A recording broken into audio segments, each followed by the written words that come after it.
And we remain in a strong position nationally in this effort, which, again, we credit to really being prepared and not panicking, and everybody's hard work across the state, including that of our partners. In addition to this good news, I also want to bring you an update on our state's vaccine allocation numbers from the federal government. So, as we've been reporting, our weekly state allocation has been approximately 11,000 doses a week. This week, we were notified that our allocation has increased to approximately 12,800 doses a week, which is about a 16% increase. So this is great news for those that are waiting to receive a vaccine and will enable us to continue working with our systems and our distribution efforts. As a reminder, the vaccines are safe and effective, and we do encourage everybody that is eligible to become vaccinated when it becomes available. What this means is we've updates to some of our projections relative to when we might be able to vaccinate other priority groups. So immediately following this briefing, all of those who are registered will be getting an updated vaccine allocation estimate chart, as well as we will be posting those online for your reporting purposes. So given the allocation, the progress being made, and needing to kind of really look hard at how fast we can get through those priority populations in phase 1, you will see the chart and timeline updated. I want to be very clear that in the coming week, we will continue to focus on those over age 80, those in congregate settings where the residents are high risk, and those with specific health conditions to include active cancer treatment, post-organ transplant, and on kidney dialysis. So we're still working within those, within that particular priority population. And we expect that as our allocation continues and we're able to get that initial group vaccinated, that we'll be able to drop the age group in 5-year increments in future weeks. I just want to remind everybody here that the Group D population within phase 1 is quite large. It represents about 265,000 people. So, you know, at the allocation levels, even with the increase this week, you know, it's likely to take us some time to be able to get that. But like we said from the beginning, the timetable is fluid and subject to change based on allocation. And like we've always done, we will continue to be very transparent in what we know and what we expect, so that folks have the best information possible to help us fight COVID. The last thing I'd like to mention is a new opportunity for individuals across the state who would like to help with our COVID vaccination efforts in the future by volunteering. And so once we see greater allocation, we you know, expect and would like help from individuals across the state who have the ability to help with those vaccination efforts. So we will be sending out a release about this in the afternoon so that folks know where they can go to sign up if they are able to volunteer in the future. And again, as South Dakotans, we do step up, and we've seen many examples of that so far, especially with our vaccination efforts, and look forward to working with people across the state as we see more vaccine allocated. So the last pitch that I'll make is, again, that not to forget that testing does remain very important. Again, we are very pleased to see our current numbers trending downward, but we need to encourage folks to be tested if they have symptoms, if they are in close contact with somebody who has COVID, or if they just have cause for concern about being exposed to somebody with COVID. We encourage people to request their free at-home COVID-19 saliva tests. No symptoms are necessary and no insurance is needed, and people can access those tests by going to the covid.sd.gov website. So with that, thank you for being with us today. Okay. Thank you, Madam Secretary and Dr. Clayton and Daniel Buccielli. At this time, we will open the floor for questions. If you could please identify yourself, your media outlet, and ask your question. Who would like to go first? Hi there, my name's Anderly Penwell. I'm with CODA and KEVN in Rapid City. How are you guys doing today? Good, go ahead. I have questions about the new strains of the virus. Have we seen any of them here in South Dakota? And is there cause for concern about any nearby states that may have cases? Yes, this is Dr. Clayton, and one of the things that we continue to do is to conduct surveillance for new variants of COVID-19. We have in the past few weeks seen CDC issue a map showing the location of all of those variants, and so initially, the only variant that really had been identified in the state, in the nation, was the UK strain, or that UK variant, and that did include some of our surrounding states, including Minnesota and Wyoming. To date, we have not identified that UK strain in the state of South Dakota, and continue to conduct surveillance in collaboration with CDC. You may also have heard, as it's been in the news over the past 24 to 48 hours, that Minnesota has identified the first P1 variant, which is originated in Brazil, and that this new variant, P1, it has not been identified in any other state at this point, but states across the nation continue to conduct surveillance for these variants, and we will see over time, what the true impact of the variants are. It's believed, with the UK variant, or that B117, that there is a greater transmission between individuals. And growing evidence that it may cause a little bit more severe illness. With the P1 strain variant that we've seen, we don't fully know, but it's believed that it may be a little bit more transmissible. And there is, with every variant, and with the P1 variant, concern for that it will potentially evade the immune cells, the bodies, that are produced through natural infection with COVID-19, and potentially through vaccination with the current vaccine. And so that is also one of the reasons, as we look at down the road, what may happen with COVID-19, that some of the vaccine manufacturers have started to work on what would a booster dose look like to counter any of those new variant strains. Okay. Next question, please. Lauren Solit, KILOLAND News. Go ahead, Lauren. Hi. I was just wondering if there was any specific things you could attribute to how well the vaccine has been able to be distributed in the state, or is it kind of just a general, overall good effort from the healthcare systems and Department of Health? Sure, Lauren, thank you for that question. I mean, I would mention a few things that I think have contributed to the success that we've seen in South Dakota. The first is that Governor Noem has been extremely flexible, and she charged us with making a common sense plan in terms of how to allocate vaccine and how to get it to priority populations.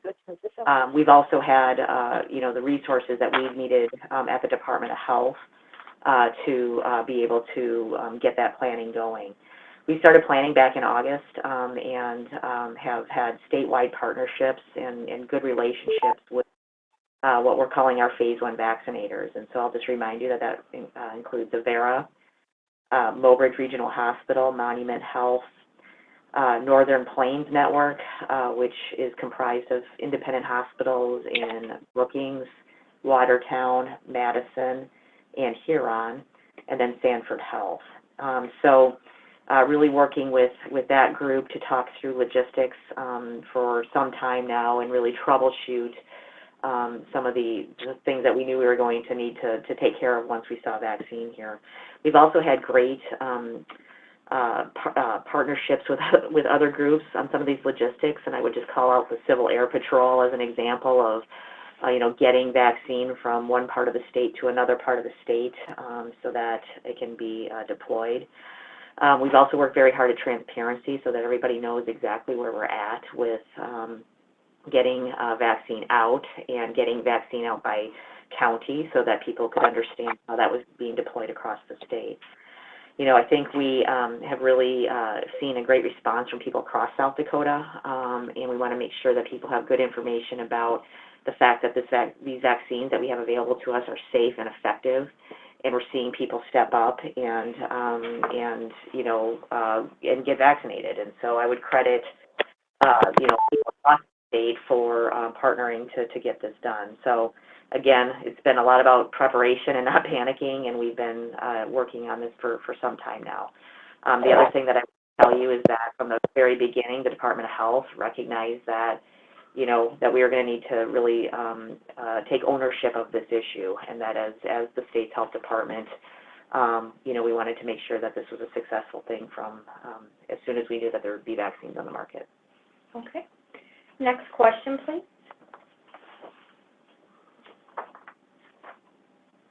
Hi, this is Anderly with Coda and KU again. I think we have another question out there from somebody who has not asked before. 1 second, please. When it comes to the deaths in the state, are there any statistics as far as how many of those people had pre-existing conditions, one or two pre-existing conditions, how many had no pre-existing conditions, that kind of thing? So this is Dr. Clayton, and we do have our COVID-19 death provisional data out on the website. At this point, that data has not been specifically analyzed to look at the number of individuals with underlying medical conditions and so on, as it was identified on the death certificate. What I can say is that we provided data in the past, about individuals, and the two of the biggest factors do really come down to age, and in part because age also does lead to increased number of underlying medical conditions, that those individuals are at greater risk of severe disease and dying from COVID-19.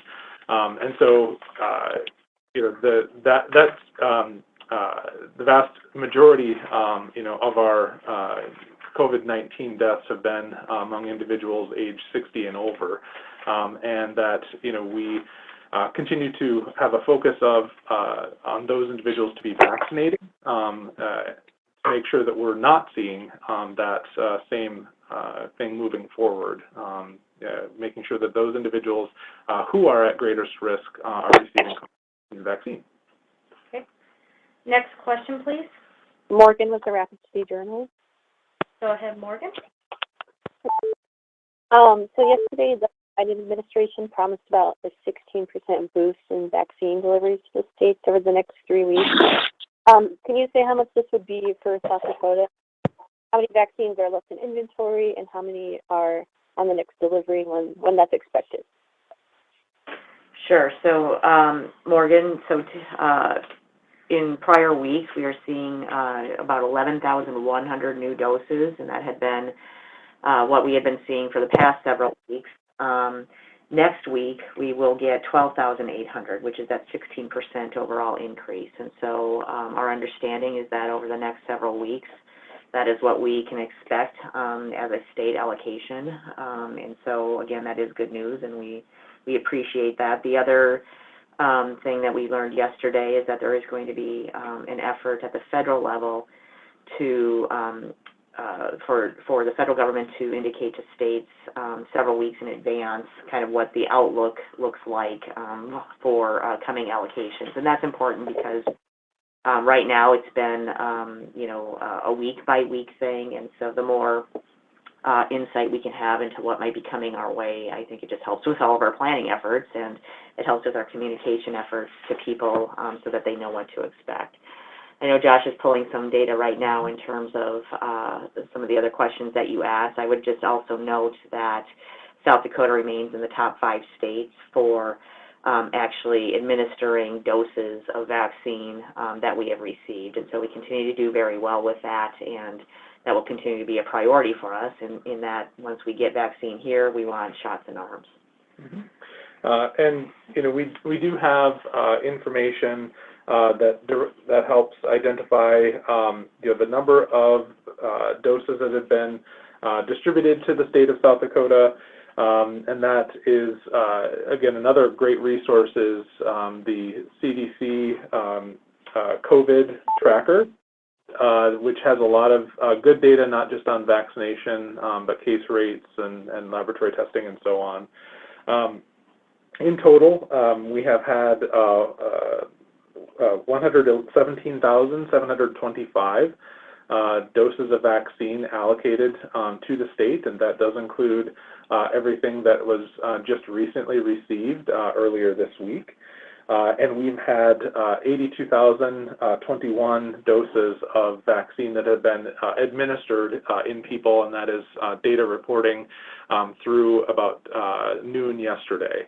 And so we do continue to ensure that the vaccine that we receive is getting out to individuals so that they can be vaccinated, and that, as Secretary Malcolm Reisden mentioned, we are among the top states in the nation for that.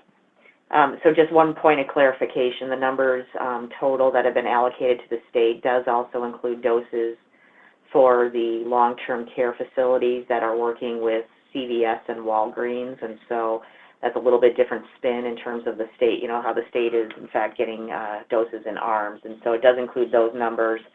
We're actively working to make sure that that vaccination is going as well as possible, and to the degree that there were doses allocated for that purpose at the federal level that aren't going to be needed, we will be looking to get those out to the population at large. Next question, please. Ray from Kellerland. Go ahead, Ray. Hi, can you tell us a little more about the volunteers, what they would be doing, and whether or not they'd need to be vaccinated or would be vaccinated? Sure. Thank you, Ray, for that question. So there's really kind of two ways to help. One is to actually be able to vaccinate individuals, and so that requires, medical training and licensure to be able to do that. And then the other type of help that we are soliciting interest in is administrative support, data entry, kind of directing traffic, if you will, and those other things that really do help make these clinics operate smoothly. And so we also are asking for folks if they are willing to volunteer, if they would like to be vaccinated first. And so that would be an opportunity afforded to them if that is something that they would like. We have time for one more question. Last question, please. This is Kelly Hertz from the Press in Dakota. Go ahead, Kelly. I was wondering, do you have any statistical or anecdotal evidence or information of people who have been eligible for a vaccine but have refused to take it among, say, first responders or whatever? And also, have there been any doses that have been discarded because they have gone past their date of expiration? So, Kelly, to answer your second question first, not wasting vaccine has been probably the number one point that we have very strong consensus around, and so we have not seen instances of that, so we're very grateful for that. Relative to your question about take-up in terms of, people being eligible and actually getting the vaccine, we have been working with our Phase 1 vaccinators to kind of understand that.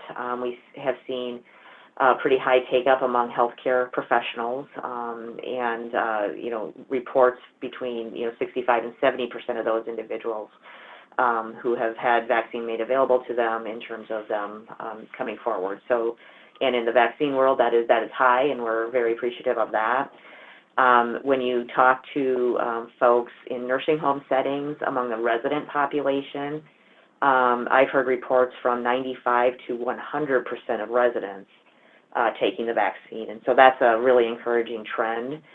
And so that is something, again, that we will continue to monitor, and it's just important that people you know, understand that the vaccine is safe and it is effective. And the other thing I would just point out is, as we kind of roll through the priority groups, some people just need more time to maybe contemplate and see how this is all going. And we encourage people that were maybe eligible before who did not take the vaccine, that if they change their mind, we want them to be vaccinated, and they will be eligible in our current efforts. So that's just how that plan works. And so if there's folks out there that have been eligible in phase 1A, 1B, or 1C, even though we're really working on the 1D population right now, those folks can come forward and we will work to get them vaccinated.